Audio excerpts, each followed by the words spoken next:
everybody. Assalamu alaikum. Hope you're having a wonderful day. Make sure that you hit the subscribe button and the notify button so you'll know when you're getting new episodes. And we just want to grow this project. I thank you in advance. Without further ado, let's get it rolling. The Shout Out Show.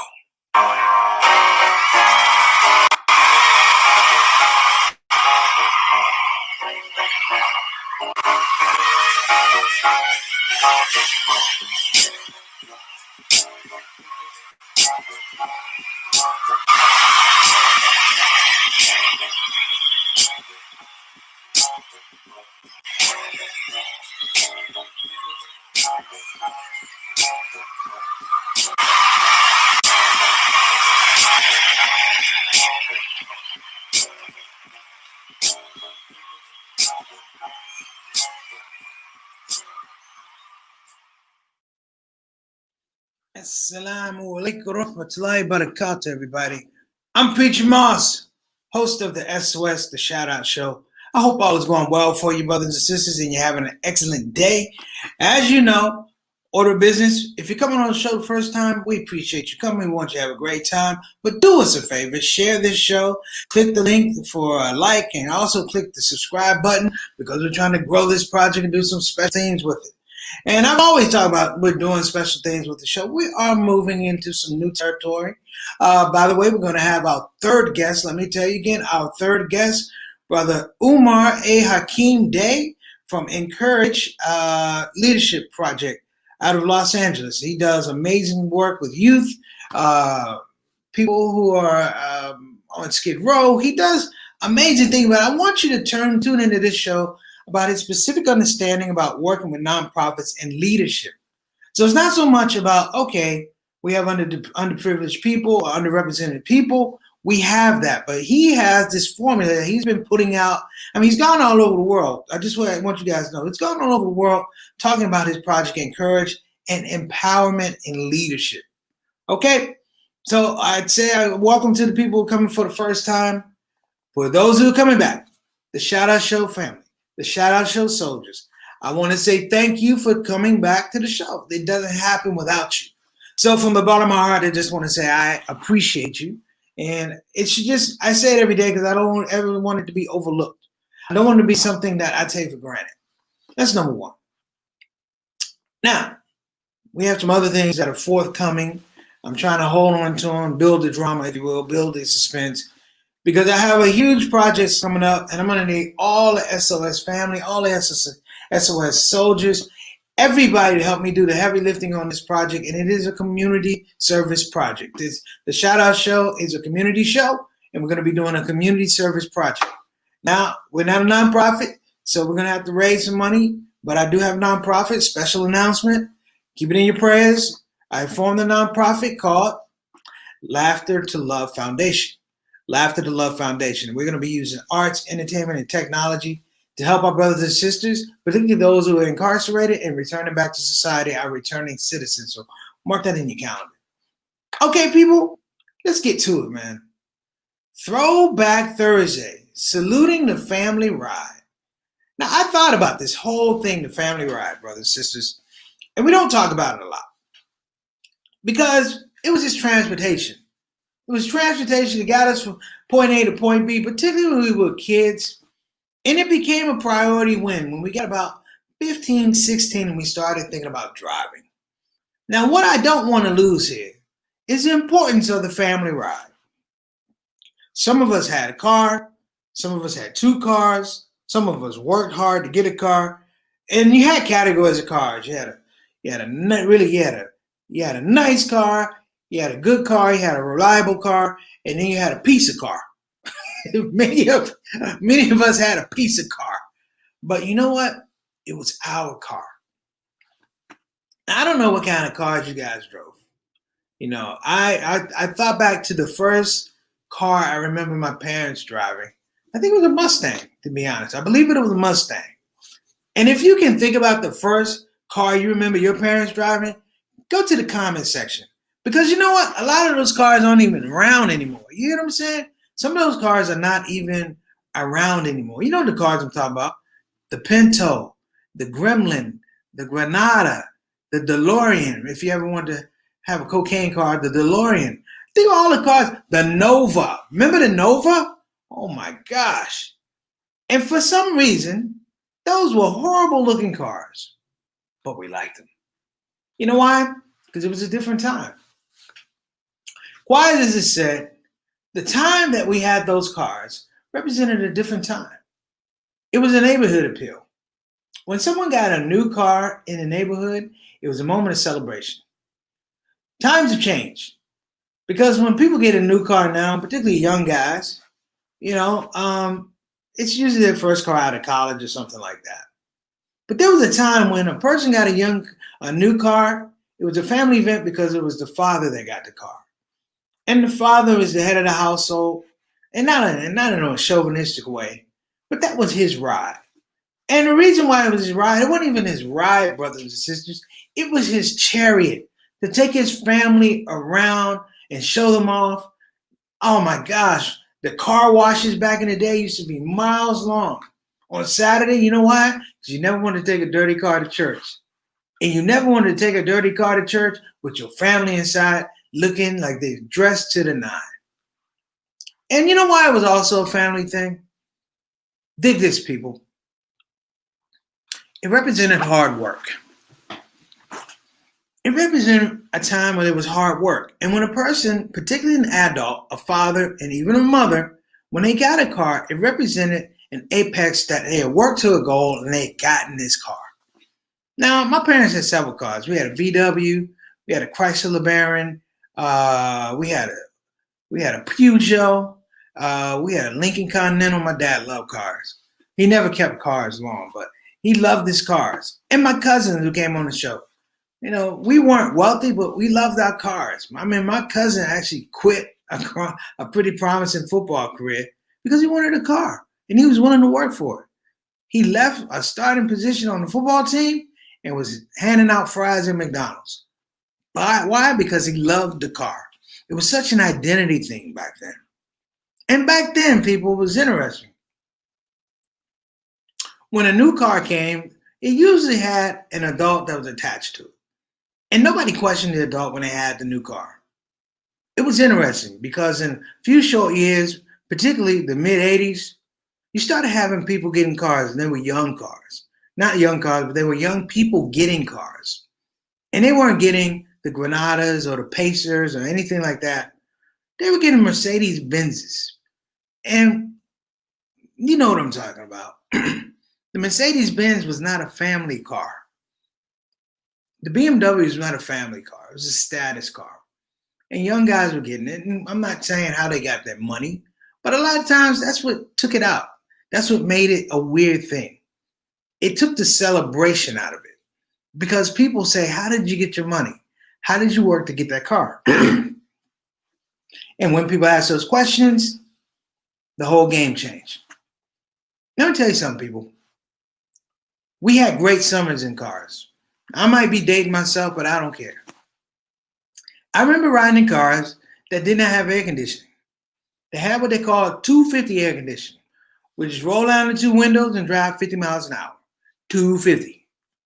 I also remember a time of having to pile in a car. Pile in a Lincoln Continental, pile into a Buick. You're talking 6, 7, 8 having to sit on top of each other. You know why? Because we didn't have minivans. We didn't have SUVs. We didn't have Durangos. We didn't have Explorers. We didn't have Expeditions. You know what we had? We had family.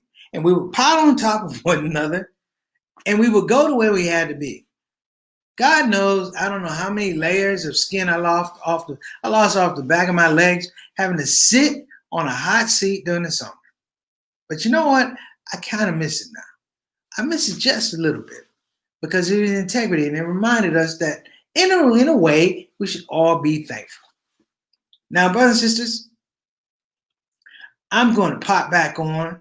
I'm going to run a quick commercial because I want to talk a little bit more about this whole idea about our cars and why they're important. And I don't want to talk about COVID today. I don't want to talk about Donald Trump. I want to talk about the miracle of transportation and keeping families together. We'll be right back.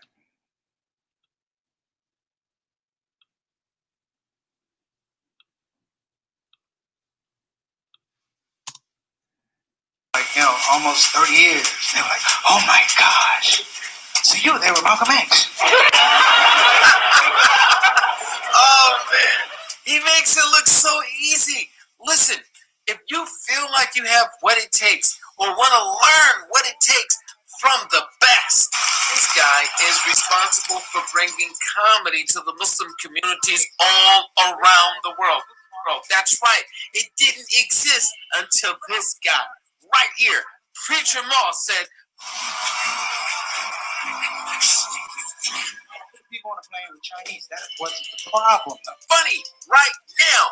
Learn and how to do comedy, write comedy, and perform comedy from none other than the man who started it all. Chinese lady walking down the aisle, she like, and then she stopped by my robe and she dipped like this, and she had a little black baby on her shoulder. So now I gotta have a conversation with the baby. I'm like, hey, homie, you good? Preacher Moss Masterclass. Learn how to be funny. Assalamu alaikum. The United States is scared of two things: black people and Muslims. I got the best of both worlds.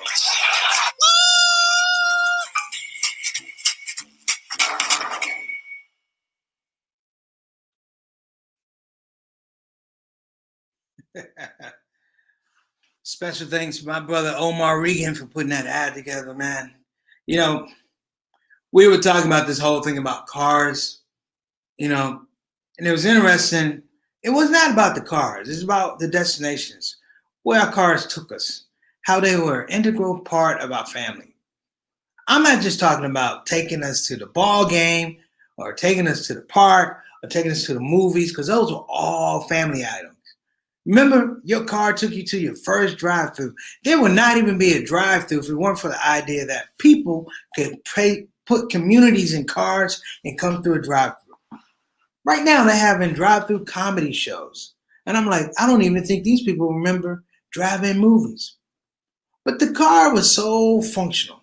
The car was so important. The fact that in our neighborhood, if you didn't have a car, there was communication that said, well, listen, I can leave a little bit early and drop you off by the bus. I can drop you off by the train. And the beautiful thing was nobody wanted anything. It was all this whole idea that we're all together, we'll make it work. And I'd say I missed that a little bit because the car was central to so many parts of our lives. The happy parts, the weddings, the parades, the marches, and even the sad parts. We had to go to funerals. How integral was the car in a funeral procession? We'll still do this today, brothers and sisters. And sometimes we overlook it. The order of who sat in the car. Family in the first limo, da-da-da. And I've been to some funerals where they didn't really have a whole lot of limos. And I've been to some funerals, they didn't have a whole lot of people. You could have just put the corpse in the car with you, but that's not the point. My point is, when you begin to look at it, it's really an amazing phenomenon that I think we kind of take for granted. I'm gonna give a shout out, Sister Ree. What's going on, sis? Ree, what was your first car? Because I'm getting ready to move into this other part. What was the first car you remember your parents having? Let me know. Now, I'm going to push this bound a little bit. The car was really just a function to get you from point A to point B till about 14, 15. And you know what 14, 15 is? Your learner's permit, 16 with your driver's license. And then all of a sudden, that car that you thought was the worst thing in the world, it never got you. All of a sudden, that car had a look, brothers and sisters, because you were able to drive. Let me give my brother from Toronto a shout out. Altaf Rashid, what's going on, brother? I'm waiting for my hat, man. I'm waiting for my hat. But Altaf, do me a favor. Put it in the comment section. what was the first car you remember your parents having? That's number one. Number two, what was the first car you ever drove? The car they let you drive. I'm giving people homework here on the show. Now, brothers and sisters, I'm not gonna lie to you. When I was 16, I was already driving when I was 15.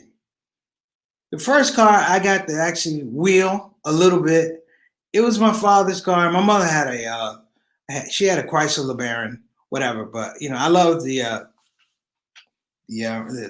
Lincoln Continental Mark IV. That's what I had. And I'm saying that this was important. And the reason I'm saying because the car that my dad let me drive was basically a car to help me deliver papers. See, I started delivering papers on a bicycle, brothers and sisters, a bicycle.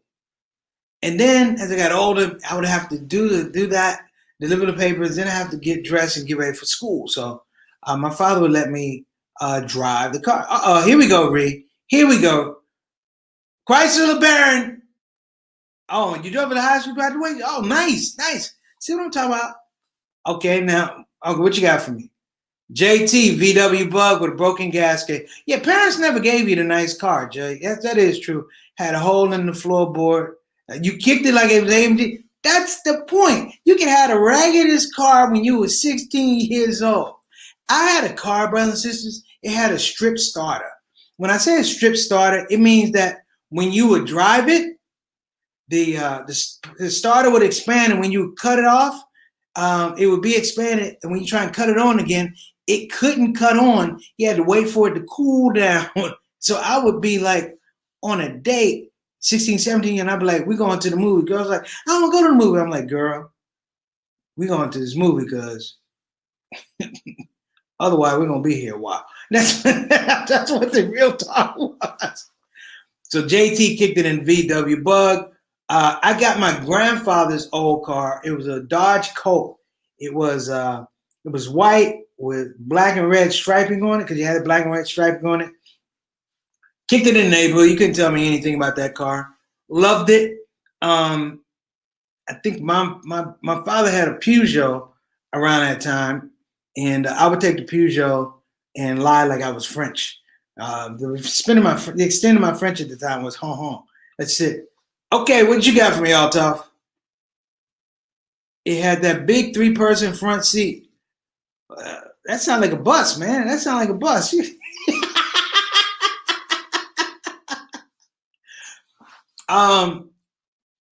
Okay, here's a question.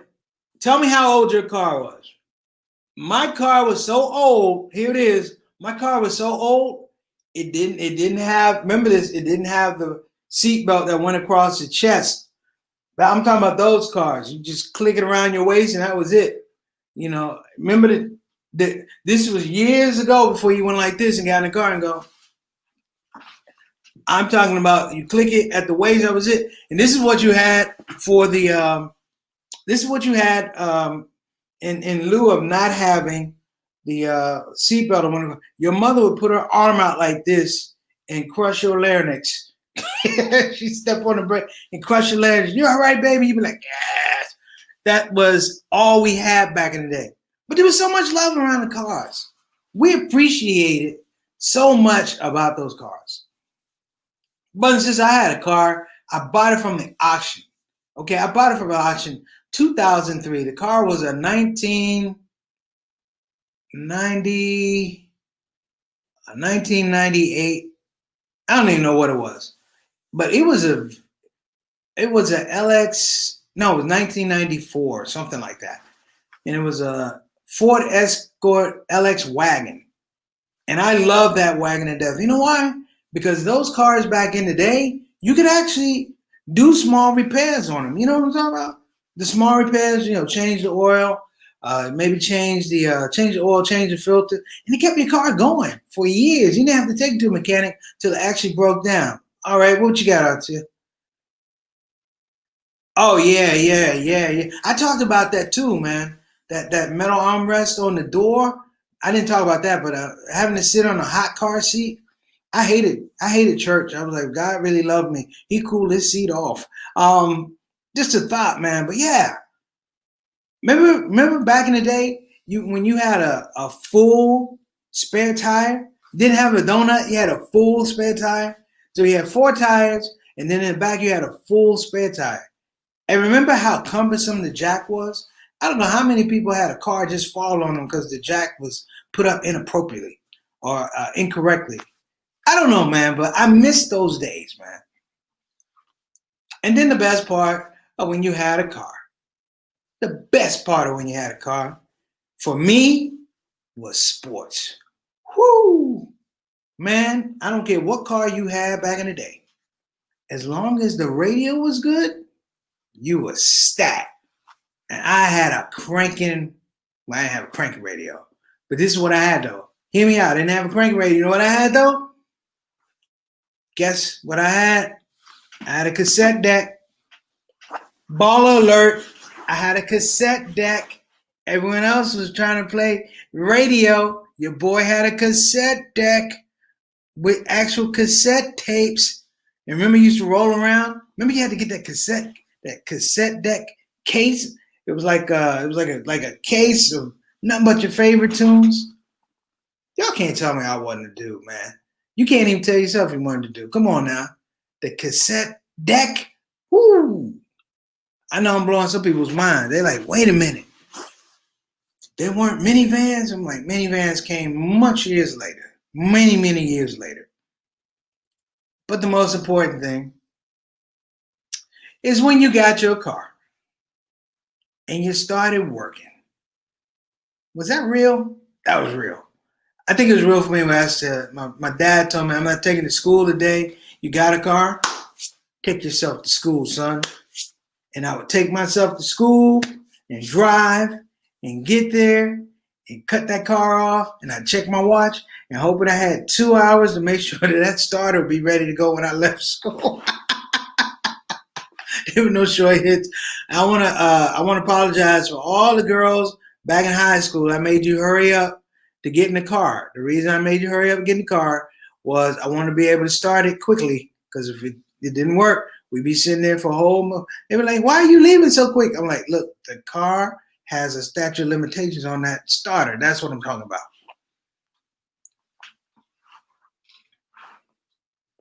And now I'm older. Now most of you are older that watch the show. And now you find yourself turning over your car to your kids. Turning over your car to your kids. And you love your kids. We love our kids. But we find out just how much we are like our fathers and our mothers. Because you get the car back, what do? You go out and you make sure everything on that car is the same way it was when it left. You check for every scratch, every dent, every smudge. I mean, you might as well have CSI go through your car. But the reason you do that, you know why? Because your parents did it to you. And it was just a thing. Because those were the things that kept families together. I can't remember not having a car. Man, that's a blessing. I can't remember not having a car. My parents always had a car. You know what I can't remember though? Repairs. Oh my gosh. Show me a repair back in the day that didn't take 3 days. You want an oil change, it take you 2.5 days to get an oil change. This is for Jiffy Lube and Meineke. Remember, everything took a week. Oh man, every garage I went to stank. I had to recently go get a tire on a car, and I went there, and I was disappointed because for a tire shop, it was clean. They had bottles of water. They had stuff for hand sanitizer. It was orderly. Remember, you ever go to the car shop, the repair shop, and the mechanic in there for like half a day? Now, oddly, I don't miss those days. But they're a part of my past. And that mechanic I'm bringing up was a neighborhood mechanic. It's not like you got a Mercedes, you take it over to Mercedes, and they give you basically, it's almost like a caseworker at the Mercedes dealership. They give you a caseworker, somebody who's your concierge. That's what they give you, a concierge. I can't remember ever having a concierge When I drove that Dodge Colt, I drove that VW, never had a concierge. You know what I had? I had a guy go, come back on Tuesday. And then I came back on Tuesday. So for all you brothers and sisters, as we wind up, I brought up this whole idea of cars and transportation as a metaphor for mobility. That the car, if you will, provides us milestones or reminds us of milestones in our life. My favorite car doesn't run anymore. Hasn't run for a number of years. And it wasn't a car I could even drive. It was my mother's car. My mother had her whole childhood dream when she purchased an antique car. It was a 1949 Chrysler, and it was what color was it? It was like cucumber green, and my mom loved that car. Now, like I said, I couldn't drive it because all the gear shift was actually up on the column. That's how you had to do it back there. Not getting to driven it anyway. But my mom drove that car, and it had its problems and all of that. She doesn't drive it anymore. It doesn't run anymore. But I remember the joy of my mother having that car and just going around the neighborhood. And it was clean and it was shiny. It had those white sidewalls. And I mean, it just made us feel so good. And we took it to church. And it was beautiful. The only other experience I had was taking my mom to church in my little VW and getting there and praising the Lord. This is when I was Baptist, praising the Lord and having a good time. And we were singing and all that type of stuff. And me and my mom came out and I was going to take her home. And it was about 2 o'clock, but we didn't get home to 5 o'clock. You know why? Because that doggone car would not start because that doggone starter.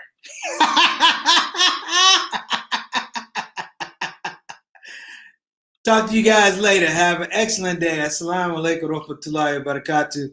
Preacher Moss, shout out show. See you tomorrow.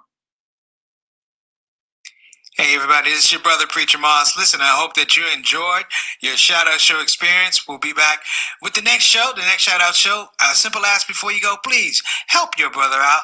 Click that subscribe button, click that notify button, and I'll see you again on this side of the microphone. You probably wonder what that smell is. That's me. I smell good. And the reason I smell good is because I use oils from Tarifa Tar.